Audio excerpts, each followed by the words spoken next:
I just came to this point where I was like, I'm tired. I can see that I'm remaking the Bible into the thing that I wish it was, so that I can make it do the thing I think the Bible's supposed to do. Wow. So it kind of, and this, I'm summarizing years of a journey here. But I kind of came to this point where I was just like, I don't want to look back and feel like I used the Bible. I want to look back and feel like I actually let it shape me and shape the patterns of my thinking, and that I, as in pastoral ministry, begin to set the things that I emphasize and talk about the most by learning the agenda of the biblical author. Hey, thanks for checking out this video from our network. The Canadian Church Leaders Network exists to seed a hopeful future for the church in Canada. We want to come alongside pastors in Canada to serve, equip, and resource them as they in turn do the same for their communities. If you're looking to be further resourced or to connect with more church leaders across our nation who are seeking to learn and lead together, we encourage you to find us on Instagram by searching CCLN or just hit subscribe below. Thanks again for watching this video. We hope it's helpful and encouraging for you. Well, hey, Tim, it is such an honor to be with you today. Thanks for making time to share with us. Yeah, Jason, totally happy to talk. I'm a big fan of the BibleProject. I've been following on for a while. I think I remember some of the early, I don't know, was it Kickstarter? What platform did you guys do some initial work on? Was it GoFundMe or Kickstarter? I just remember early on seeing stuff coming out. You know, we started with our first couple of videos with our own self-made website that was a Kickstarter type, but it was our own. But we did later do a fundraiser for a book project. I remember that. Yeah. And I think that's where it crossed my path. And that became, I mean, listen, this is what stood out to me from the beginning. Such excellent quality on every front: visual quality, quality of research, thoughtful communication, imagination, strategy, like across the board. And so I'm just so personally impacted and thankful. And I've used it. I used it as a youth pastor. I've used the BibleProject as a dad with my kids, conversations with my spouse, with my neighbors. I mean, and now as a pastor, it's a resource I continue to use. And I guess I just wanted to start because I know there's a huge team behind it. For you and the team putting so much thoughtful work into these videos, what is the driving motivation for you all? Like what kind of is the big why that says we're going to do this with such excellence and thoughtfulness and quality? Well, we have a shorthand, a phrase that we use a lot. Our goal with everything that we're creating is to help people experience the Bible as a unified story that leads to Jesus. Because we think that when the Spirit of God can work on people through how the Bible actually works and the story that it really is telling, that amazing things happen in the world. Things like printing presses and hospitals and the invention of the orphanage and these kinds of things. So just examples, right, from church history. Yeah, I love that. There's a lot of low moments in church history, but there's amazing bright spots. And they usually take place when there's renewal around the vitality of Scripture and the story that we're invited into through it. So that's our goal, and it assumes that if we want to help people experience the Bible in this way, what we assume, and usually don't state unless somebody asks, is that we think that there are some unhelpful paradigms that people are introduced to or raised with for how to approach the Bible that we think are just not going to help people be in tune with what the story actually is. So there you go. I love it. Yeah. There's like 3 words or statements you said, and I hope I remember them, but I want to park on them. The first one you said that stood out to me was how it actually works. Yes. And that's obviously a loaded statement. And that's right. I guess you talked about unhelpful paradigms. Yeah. And I kind of wanted to live there because I think as pastors, we are sometimes contributing to unhelpful paradigms. Sometimes just an effort to get a 30-minute sermon out or to make it accessible. Sure. And then, but also we're also have the responsibility of trying to unravel unhelpful paradigms. And I just wonder, as you reflect on kind of our current moment as the church, maybe in the West, we could generalize, what are some of those unhelpful paradigms that we need to work through. Yeah. And it's important to say at the outset, paradigms, cultural paradigms, sociologists call them plausibility structures. They're not things that you think about. They're frameworks that you think within.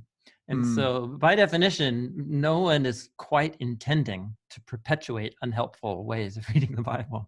But when you're talking about cultural ways of seeing the world, personal individual intentions have actually nothing to do with it. What it has to do with is the way our imaginations are shaped by history and cultural forces and so on. And so these are really complex issues, but you can paint it with a pretty broad brush.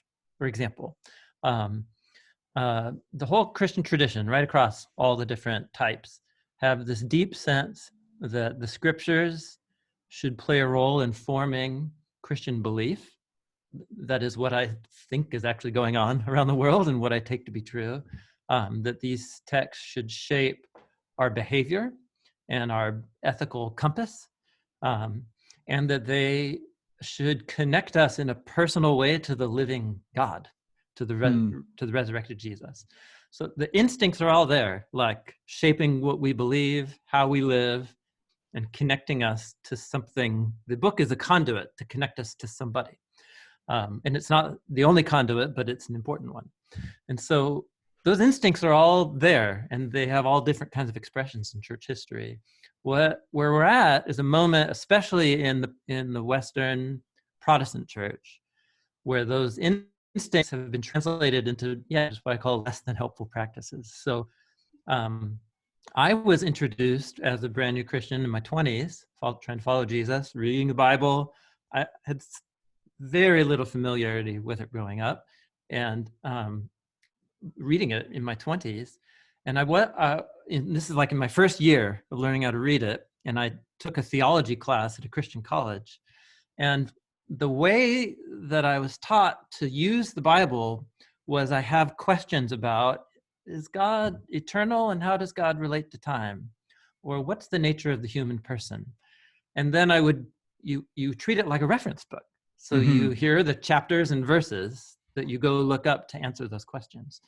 And so what I was also doing simultaneously to that was actually just reading the Bible, like a book. And I just didn't understand how those two ways of treating the Bible worked together, because it was like, okay, I can look here for an answer and look up one sentence, but like, what's the rest of the page about? And why am I just highlighting this one sentence that says something? And you get what I'm saying. So totally. One, I think there's three that we could talk about, but one is treating it as a dictionary theology reference book to where I go to find the right things to believe about X, Y, or Z. And so it's a right instinct. Yes. Poorly executed. And because the Bible doesn't present itself as a reference work, like a dictionary or a systematic theology. And so that's one challenge that I think there are ways to overcome it, but it's really widespread.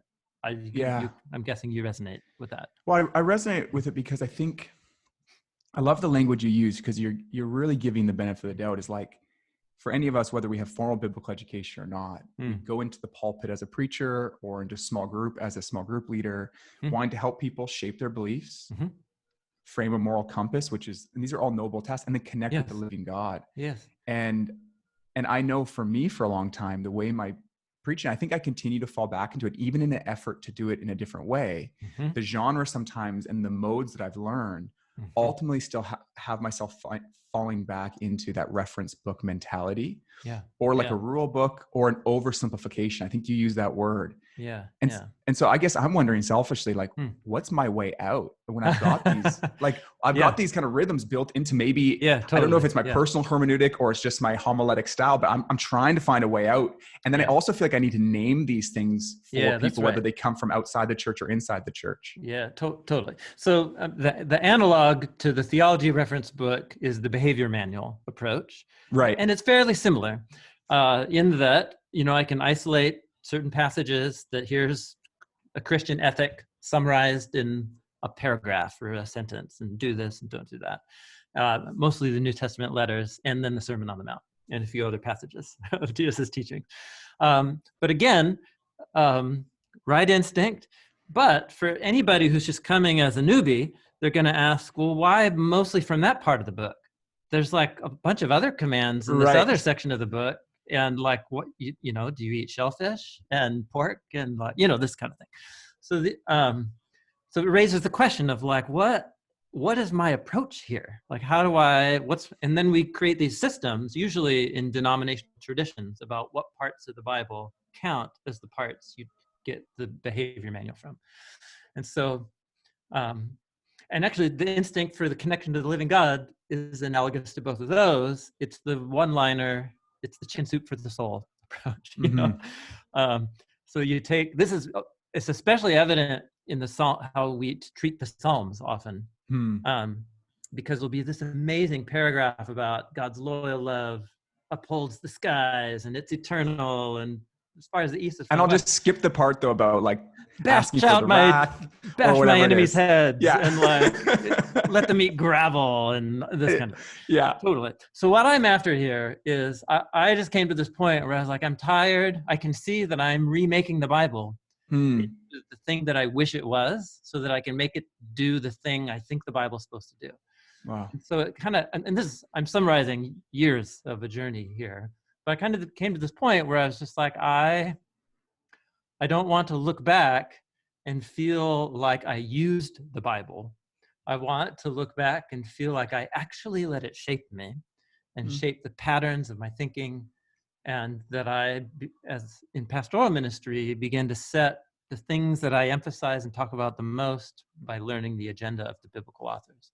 So all the way back, reading the Bible as a unified story that leads to Jesus, it's a paradigm of recognizing that these are beautifully, very intentionally crafted literary works from all across different genres.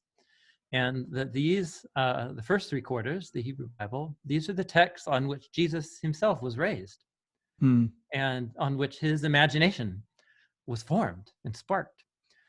These are the texts that the way he quotes from them, they clearly were the means that the Spirit used to awaken him to his own identity and calling.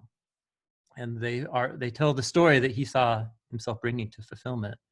And you don't have to read but one or two of the Gospels a couple times through, and you get that. Yeah. And so then it just became for me, all right, I want to learn to read these texts and get out of them and help other people get out of them what Jesus saw in them. And then forward with the writings of his apostles. And so how that, you're totally right. The weekly, daily, monthly, annual rhythms of especially Protestant church life, and depending if you do the lectionary or if you don't, or do the church calendar whether you don't, but what we tend to do, we encounter or offer engagement with the Bible in manageable chunks, small chunks, and that for practical needs, right? Yeah. It makes sense. Like Sunday worship is not a lecture. It's worship, right? And scripture needs to play a part in worship. And so the question is, how have we let these structural habits determine what the Bible can and can't do? And what are creative ways that we can let the Bible really come to life and let the biblical authors do what they are trying to do? And we just kind of are pointing people at that. So I know it's pretty broad theoretical, but for me, that's taking time to do that. That's kind of the heartbeat, because I know those weekly, monthly, annual rhythms. I lived in them as a pastor for many years. But there are ways to help people engage scripture in more than just the belief or moral teaching sound bites. There really are ways to do it, and some of them are really ancient, it turns out. But so we can talk more about that. But I would love to, and I wonder some of the ways we do that in the way we talk about the Bible, like even just how we refer. Because I notice like even a practical rhythm, an example would be referring to the author's name. I notice some Bible teachers, they really intentionally go in Luke's account, and I mean, there's a statement there. Sure. And Yes. for some that grew, like it's God's word. So it's like, there's like implications there. I just wonder, are there other little things that show up in our language of how we refer to the Bible that you think could actually contribute to helping people, even subconsciously, adopt a more holistic paradigm? Yep. Yeah, totally. And these are things that I tried to do over the years and to develop. So one is, even without offering a class or doing a sermon series on the work of the Spirit, for example, the way that the Spirit's work is portrayed in the scriptures is always, except for Genesis 1 verse 2, because there's no humans around yet. But other than Genesis 1 verse 2, the Spirit is always at work in and through humans. And so the Spirit's role in bringing God's word to us through the scriptures is precisely through working through these humans and their words. They're human words that speak to us a divine word. And I think that's what it means to be an Orthodox Christian, is to also to believe that about Jesus too, is that he's human and that he's divine, and that we shouldn't let either one cancel out the other. And so even just, you're totally right, referencing the human authors, and if they're anonymous, which is true for a lot of the Old Testament, to just say the author, what the author's emphasizing, what the author's communicating. One practice I found in teaching from the New Testament is to always be aware of what Old Testament subtext is working in the background of the chapter, paragraph, or section that I'm working in the Gospels of Paul, and then to integrate that, and or just like help people see, like, hey, see what Paul's saying here? Do you know where he got that word from? He got it from Psalm this. And over the years, what you're teaching people is that the Bible's unified, and this part connects to that part. And that if you really want to understand or take a deeper dive, I would need to know all the different parts. That's one thing. Another thing that I used to think was nitpicky, but now I'm a little more serious about it. I think our language of life lessons or the word application was one of these subconscious communicators. Application speaks of a handbook or of a reference book. And I've come to adopt the language of response. The author just did something to us by telling us that story about Jesus. What are we going to do? What's a faithful response? And because I think there's just something of, how does that apply to our lives? You're automatically starting to teach people like, oh, parts of the Bible apply to your life. But then they're going to go read the laws about shellfish in Leviticus, and you say, well, that doesn't apply. And then it raises that whole question again. And it's like, no, dude, Leviticus demands a response of God's people right now. But the language of application won't quite get you there. And so application versus response. Those are just some little things. And that's so helpful. Off the top of my head. It's so helpful. I love that. And I also love the language of response. It's the gospel way of reading the Bible as well, in the sense that it puts the emphasis in the right place. It's the right order. Yes. I'm hearing the counter argument in my head when we have this conversation that might sound like, is this not too big of a burden to put on a new believer? You know, the Spirit's at work in their heart, helping them understand scripture. And then even for a young pastor or communicator or youth pastor. And I guess, I don't know, what's the question? The question is, what is this? Is this a barrier for people to enter the Bible? Or how do we invite people in? Or they have the full story? I see. Well,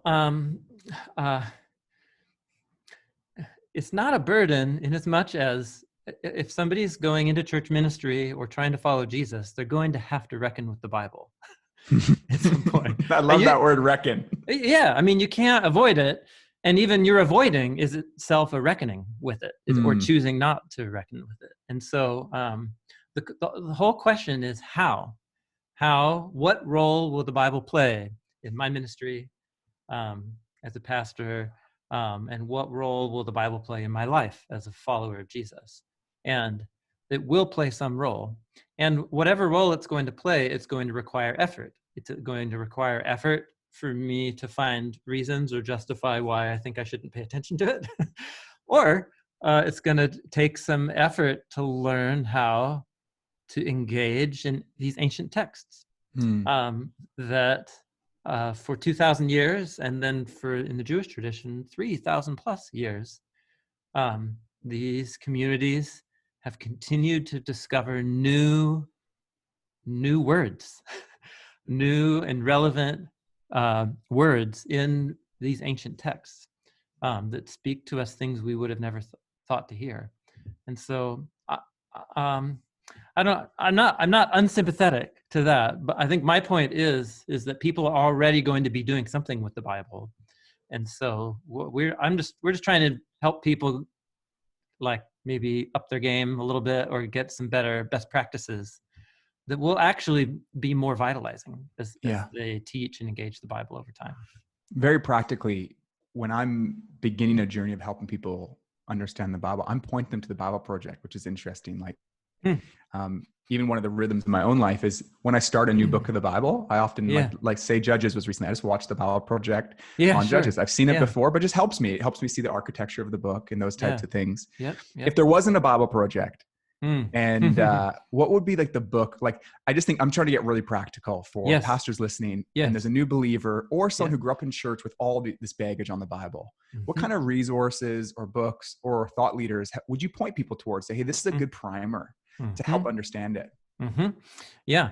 What we're doing with the Bible Project is mediating what for me has now become hundreds and hundreds of scholars that have influenced me through their books, and a handful in person that I've gotten to take classes with. But for me, three key professors from early in my life. Only one of them has really published a lot. It was the Hebrew Bible scholar named John Sailhammer, and he has a 1-volume whole Bible commentary.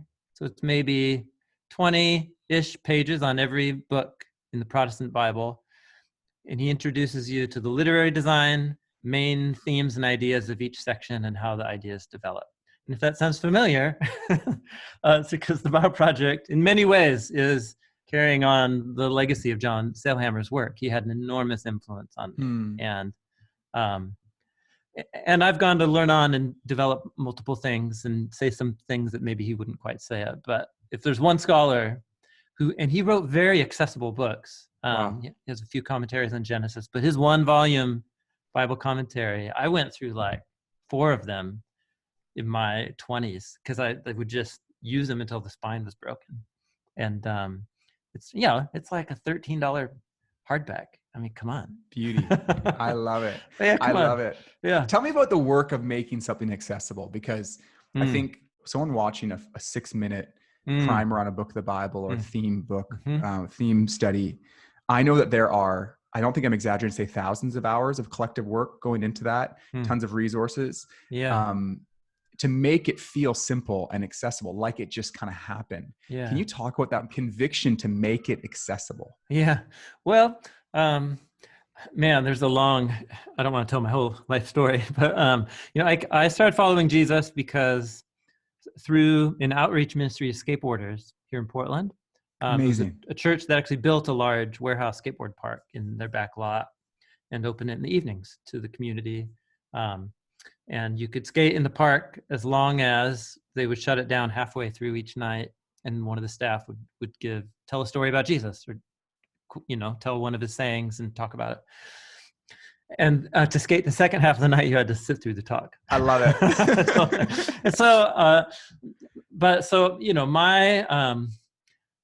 My discovery of Jesus happened in a context where people were translating the sayings and stories about an ancient Jewish man into a framework that I could understand. And so I think that was just kind of wired into me. It's just like, this is from stuff from a long time ago, but it's about right now and everything and everyone.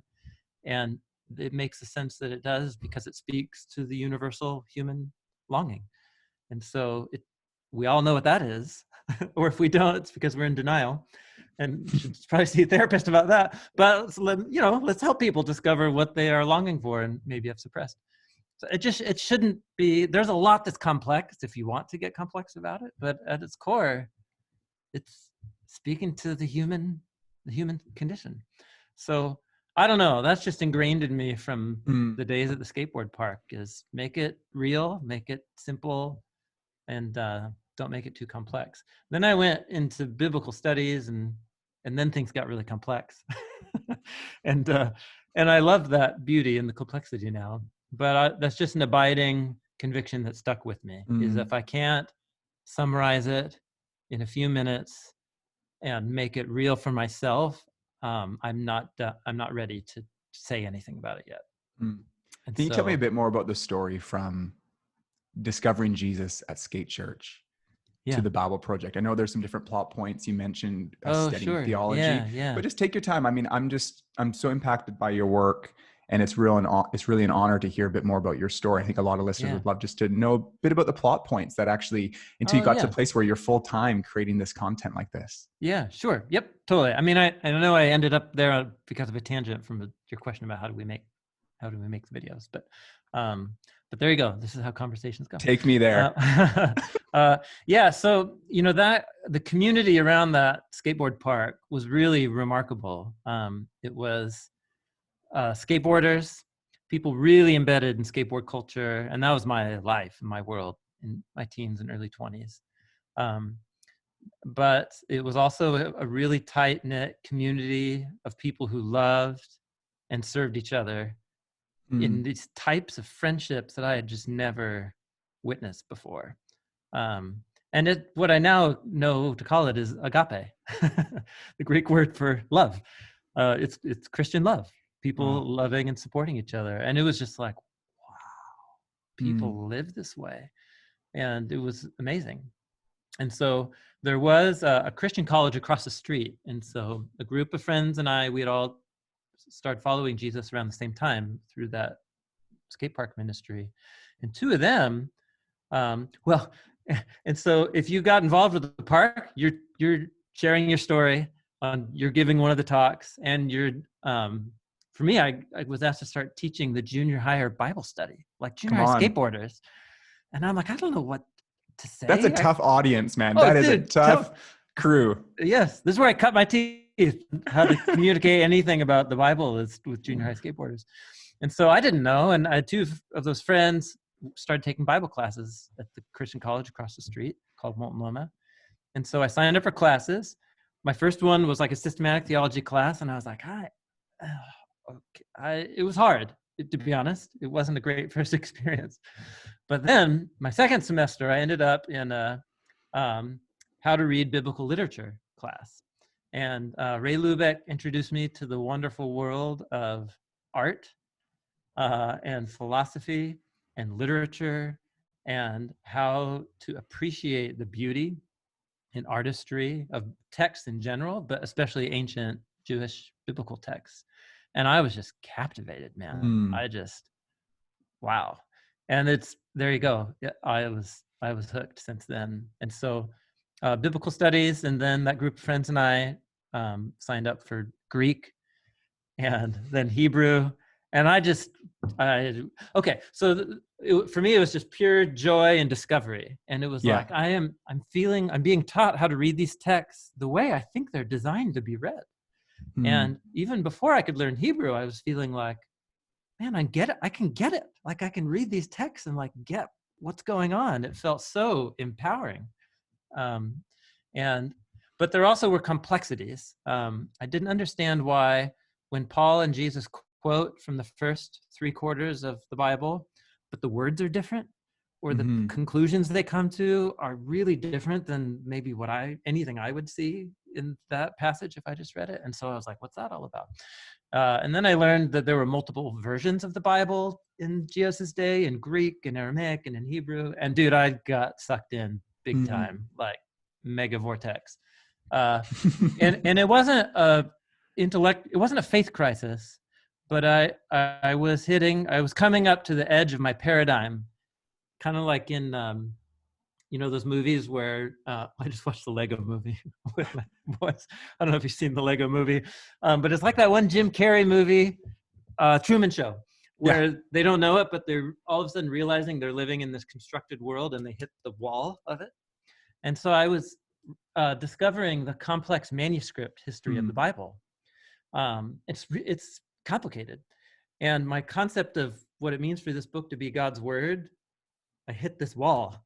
And I was like, I don't know how this belief works with the facts on the ground as far as manuscript history. And so I went for it, man. I did a lot of work in the Dead Sea Scrolls and the old Greek translation of the Old Testament called Septuagint. And I really wanted to figure out how these books actually came into existence. And so I came to a place of resolution. It took me a long time to gain the skills to know how to get at those issues. But I'm so grateful that I spent so many years doing that, because I emerged out the other side with a much broader, I still hold the conviction that these texts speak a divine word, but I also am fully able to account and integrate the very complex human processes that the Spirit worked through to bring these texts into existence. That was a major step for me. Wow. And we haven't made a lot of videos actually about that, the making of the Bible, but I just had to work that stuff out for me to feel like I had intellectual integrity. Could I take a pause there? Yeah. How do we help people in our congregation who are in that journey, wrestling with the Bible? Because I feel like what I've watched very personally here in Vancouver is they want to believe, but the Bible, which is an invitation to believe, becomes an obstacle for belief. Yes, totally. How do we as pastors serve those people? Yes. Yep. No, that's totally right. So so I hit it first with those issues of manuscript and history and so on. But what I learned, like you, through years in pastoral ministry, is many people hit that wall, usually around sex or violence in the Bible. Pick one of those two, and you're hitting most of your audience's struggles with the Bible. And so for me, the biggest reframe is actually not, you need to address those particular issues, but the bigger thing is to reframe the context to say, purpose of the Bible isn't to make everything clear. The purpose of the Bible is to become one of the venues with which we wrestle and struggle with the living God and what God is doing in human history and through Jesus and the Spirit and the mission of God's people. The famous story about Jacob wrestling with God in the middle of the night, in Jewish tradition, and what that story is about, that's the story where the people of Israel are named Israel. That's the story. That's where the story, right? That's where the name comes from. It means struggles with God. And so, the co-founder of the Bible Project with me, John, has very much had that journey where he hit these obstacles, and his community of faith wasn't a safe place for him to ask his questions. That's why he would always come to me with his questions, and I loved it because I was like, "Oh man, you're in the wrestling match, you're in the wrestling match." And that's where the action is at, and that's where the growth happens in my mind. And so it's that reframe to say, like, when you're having deep questions, the Bible isn't your enemy. The Bible is actually becoming a venue through which your faith is becoming more nuanced and more mature. But you got to wrestle with the thing. Because if you let it go too soon, you will have let go, not of the Bible, but of whatever misunderstandings that I just haven't made the effort to clear up. I don't. Does that make sense? So it's just reframing, and people may not always want to hear that. But it's built into the tradition that this God is difficult to understand and deal with. It's built into the story. That's how Abraham felt. That's how most of the authors of the Psalms felt. It's why they get so angry at God in like half the Psalms, is because they don't understand everything. And it makes them frustrated. And to say that there's a full room dedicated to that in the Jesus tradition, and we need to honor when people are in that sacred place of wrestling with their deepest questions about God. Beautiful. Well, thanks for the tangent. Okay, back to your story. So you're studying, and I loved your word. You got down the vortex of like manuscript history, and you're in it. And then tell me what happens there. Yeah, I thought I was going to become a professor. I had moved to Wisconsin and was in a PhD program in Jewish studies, and so I got into my student teaching at the University of Wisconsin. I was teaching like 200 freshmen, this huge room, Introduction to Judaism or Introduction to Biblical Literature, like student teaching, and there's like kids making out in the upper rows, and like this was right in the advent of instant messaging. Remember those AOL messengers and so on? Oh yeah. And so in this huge room, and then there's like 10 students who were like into it. And I'm just like, this is not why I got into this or where I think I want to be. And I was halfway done, with my degree. And so our church that we were a part of and going to was a church really integrated into the life rhythms of the university. It's huge. It was University of Wisconsin, big state university in the Midwest. And so this church was just vital, lots of faculty, staff, students at the university. And so I just asked if I could just teach some classes on stuff that I thought was cool about the Bible. And it was like, I had a room full of like faculty from biology and sociology and a bunch of grad students and college students. And they're just people or normal people from the community. And we're doing biblical theology. And I was just like on cloud 9. And so I just dove into a teaching ministry at that church, and they eventually started compensating me because I'm putting so much time towards it. And it was such a gift. And so that was my introduction into pastoral ministry, was at Blackhawk Church in Madison, Wisconsin. Super healthy church, great leadership team. And I discovered that my calling was to live at that intersection of scholarship and the life and mission of the local church. And so the pastor who taught me how to preach, Chris Dolson, but he had a different skill set, but he had the similar conviction that if you can't say it in a sentence, you're not ready to teach or preach yet.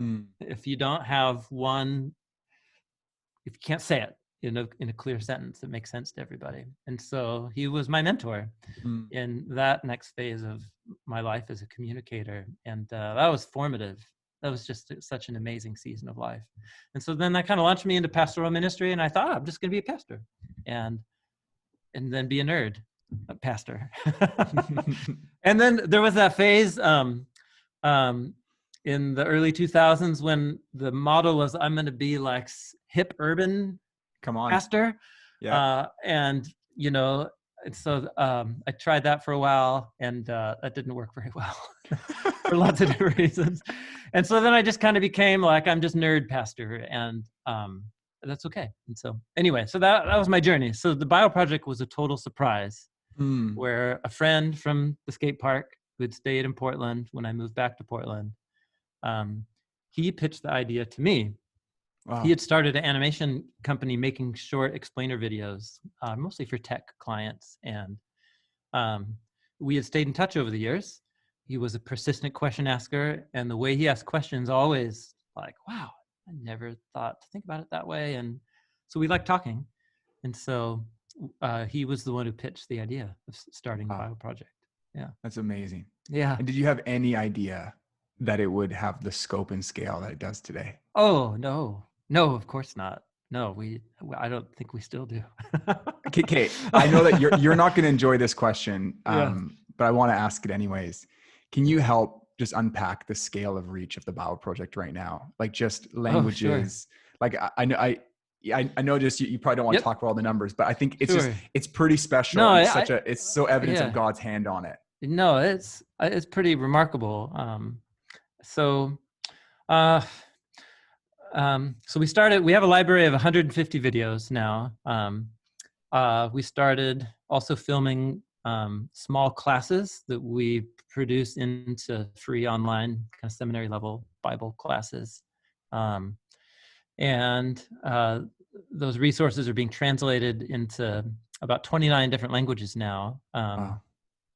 Our English YouTube channel is about 2.5 million subscribers, but across all of our YouTube, every language has a YouTube channel when it launched with a part of the library. And so I don't know, it's millions and millions of people. It's a lot of people. And hundreds of millions of views of people Hundreds, watching. Totally. Yep. It's stunning. And so we've built really the lifeblood of this is our creative team and our patrons.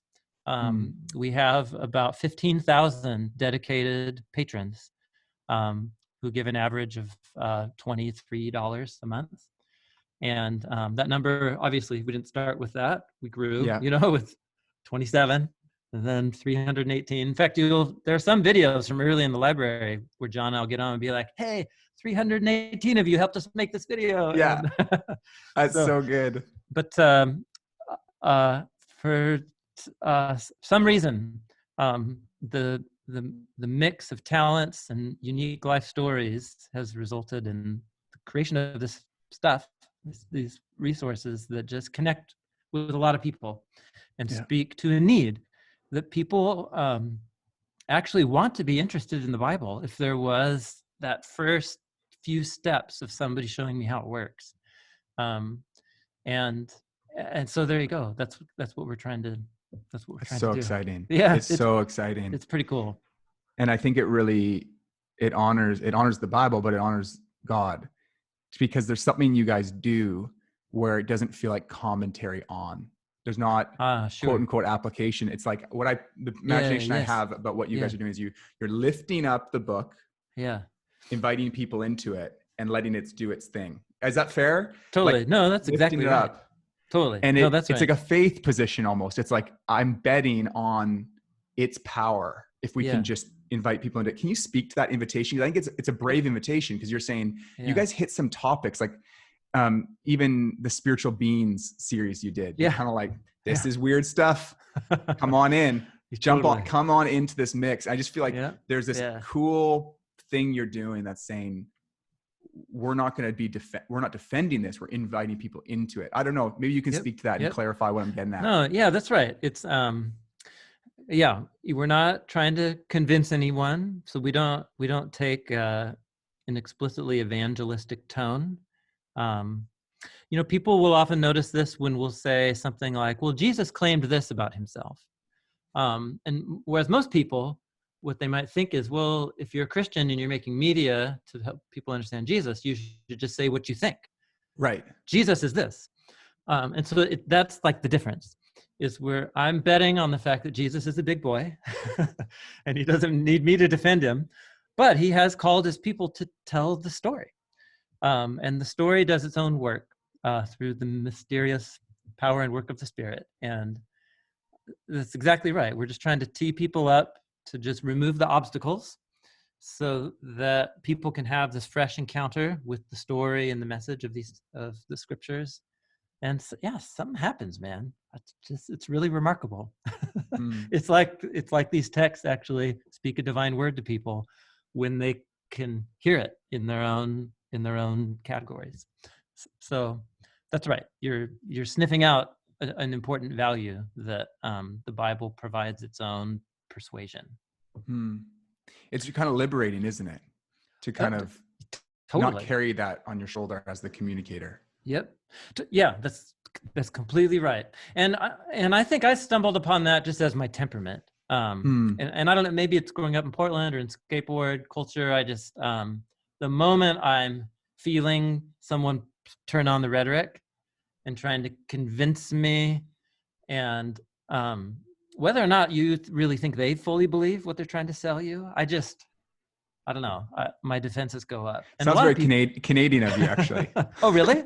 Is that true? I mean, that's how we roll. We don't want to be looking like we're trying too hard at something. And we're kind of skeptical of anyone that maybe does. No, I love that. There's a couple values of the Bible Project that I don't know if I've ever heard you guys express them, but they just show up. Like one was what I just described. Another is you guys are giving this all away. I mean, it would make total sense to me if you guys charged for it. It's another viable model for sustainability. But there's obviously a conviction on giving it away. Can you speak to that conviction a little bit? Yes, totally. Communication is a really multifaceted thing. And so obviously when anybody has content to communicate, you're listening to what they say. But it's the whole life or the whole organization's life that tells the real story about the message being communicated. And I think this is just as true in the life and rhythms of a local church. And people can see that. And so, what John had some powerful experiences where the Spirit really overturned his categories about generosity and scarcity and abundance. This happened a couple of years before we started the project. And so he had started a business, made a lot of money that really wrecked his sense of reality. And he had a really powerful conversion experience about wealth and abundance and generosity.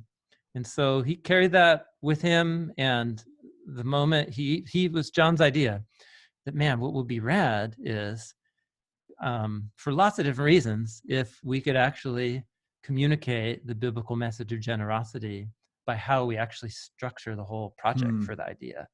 And I was like, sold. That sounds amazing. And I don't know how on earth we're going to do that.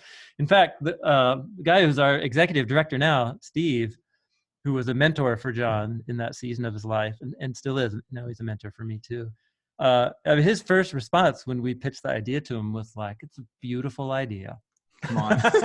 That's so nice. That's so sweet, guys. Because, digital media is expensive. It represents hundreds, thousands of people hours.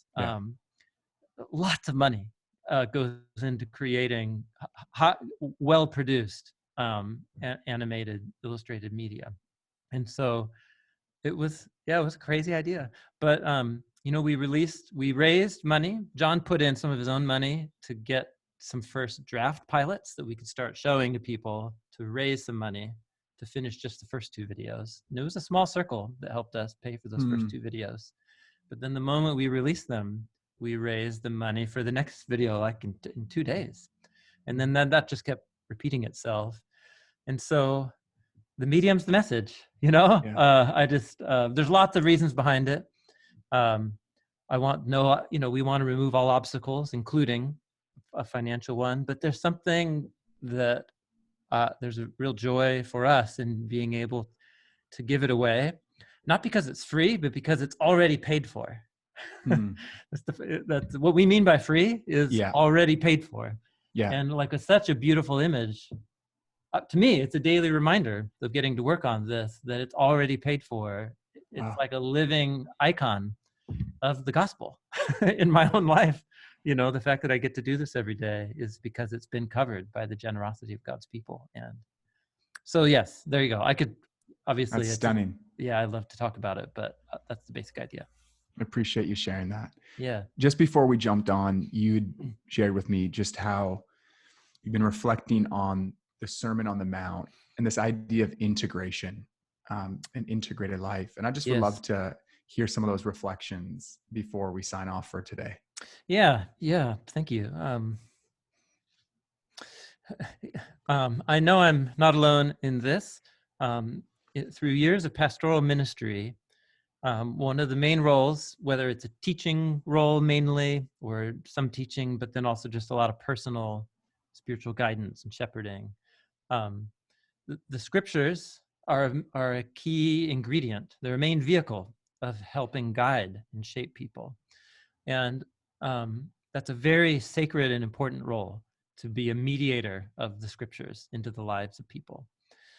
It also puts that person, it puts that communicator in a delicate and vulnerable position. Because when I become a purveyor of biblical ideas, it happens very quickly that I outpace my actual personal growth and development. What I'm teaching is way over my skis, so to speak, of what I'm actually embodying in my own life. And so it's inevitable, and the issue will come up. And so the question is, will I be aware of it? Will I be aware that what I'm calling my community to, and this is still happening with me, I'm helping create all the stuff that's telling the story and, trying to lift our vision to what it means to live as the new humanity and followers of Jesus. And so I'll write a video, or you teach a class, or you give a sermon, or you meet with somebody and you share with them something from Scripture. And then if you allow yourself the moment of vulnerability, you'll realize that, I totally have not integrated that into my own life very much or at all. Yeah. So what I realized a few years ago was I had reached that point yet again, but also had developed all of these justifications for why I didn't need to pay attention to that sense of disintegration. And so it's happened on multiple fronts with regard to, I have lots of hangups about scarcity mentalities, especially around time, already, just in my temperament. But I realized that I had developed habits of extreme scarcity and selfishness about my time. And I just had to, it was one of these moments where I'm like, my life doesn't actually reflect values that I see Jesus calling me to. And I am not the person that I want to be. The current events, in 2020 in America, both the pandemic and the spotlight on racial inequities that are woven into Western culture, in particular, into American culture. These have put spotlights on new areas of disintegration in my life that are really uncomfortable for me. But they're good. And they're forcing me to recognize some of my own life patterns and habits in how I operate and live in my own city. How I relate to the houseless people who are around me, how I conceive of them and think about them in my heart, and how I relate to them. I've had some pretty humbling and revealing moments that God's humbled me. And, that kind of stuff. Yeah. And it's really not fun. But what I've come to, again, this is not going to be brand new to any of your listeners probably, is just when you have those moments where you realize, like, this part of my life, I'm kind of propping up an illusion of the kind of person I think I am. And then I realize, like, oh my gosh, I'm not that person, but I'm telling other people to be like that. Those are not proud moments. No. But we all have, you have just a couple responses. You either let down your guard and you invite other people in and say, like, I need help with this area of disintegration. And then I need to form new habits that will make me lead me to become the kind of person that really embodies love of God and love of neighbor. And so, there you go. That's in a nutshell. It's a perennial issue for anyone in pastoral ministry, it seems to me. And so I think the biggest takeaway for me was in the last year, I've developed more intentionally a small network of people outside of my ministry work context. And I have not just given them permission, but like made them be involved and more in interrogating in my life. Yeah. I need them. I need their eyes on my life, because living that disintegrated kind of life for me is so draining and guilt-ridden, and I know it's not the way Jesus, what he has in store for us. So, there you go. That's kind of that's where Thanks I'm for at. sharing that. Time. Yeah, absolutely. It resonates really deeply with me. I think there's something about being in the ministry work, the work of church building or ministry building, whatever you characterize it as or call it, where you can find yourself inviting people into something that you're not experiencing yourself. Yes. Yeah. And that goes with the lifestyle of Jesus, but even the love of God that like fuels and empowers and animates that lifestyle, and to be telling people about his love, but not abiding and tasting it yourself. And it just happens so easily. And all I know is ministry life, you know, and so I don't know if it's just the life of every believer, but I know the people listening are people in the ministry, and just the propensity towards that dual life, I love your language of disintegration. Yes. And you already kind of spoke to what you do with it, but maybe to the person listening right now who's either helping a friend walk through that, or they themselves feel that disintegration, you know, you're a pastor at heart. What's the pastoral word for our friend listening right now that maybe feels that disintegration? Yeah. Well, one abiding theme throughout the Hebrew Bible and the New Testament is that the people that God chooses as the vehicle of his work are definitely B team and C team, like just raw materials. And so this vision of like the fully integrated life, it can't remain only an ideal, but it is an ideal. To recognize the journey of growth and failure and success and this kind of thing. That's one important for me, to just know that my failures and lack of integration don't, disqualify me from being able to speak to the lives of other people. I guess, actually, I should backtrack and say there are some areas of disintegration that probably do mean you should check out of ministry for a while. And so, but there you go. But there's degrees, you know, I suppose. But another one, what I had to do was just, I can't polish, or I can't focus on all of the cracks in my character at once. But what I found was at least focusing on one at a time with actual people, and inviting just, you know, where our characters are the end result of the whole process of our lives, of patterns of decision-making and formation. And so the way to renew them is going to be an equally long process of new habits and decision-making. And that's why you need people in your life. So man, that safe circle of people who are outside of your immediate realm of work and ministry, I think is a really vital health network. Because they don't think you're as awesome as maybe other people think you are, or they don't criticize you the way that other people do. Like, they're just your friends and they love you. Yeah. And you've invited them to shine a spotlight on these areas of your life where you need to grow. And that's not a circle that I always did very well at cultivating. And I can see how vital having a circle of peers and friends like that is. Oh, well, I really appreciate you sharing that. Yeah. And I can't say enough how grateful I am for the work of the Bible Project and how it's helped me personally, my own journey, understanding and living into and responding to the Bible, but also helping others. And so thank you to you. And I know that you would want to point attention to a bigger team. And so thank you to the whole team that puts so much love and care, those patrons. Yeah, thank you so much for your work. And I just can't wait to keep seeing what you guys come up with. Before you go, we want to let you know about a few things we do here at CCLN that might serve you as you lead yourself and others. Firstly, we regularly release interviews with incredible church leaders from across Canada and the world on our podcast called the Canadian Church Leaders Podcast. So we encourage you to check that out wherever you listen to your podcasts.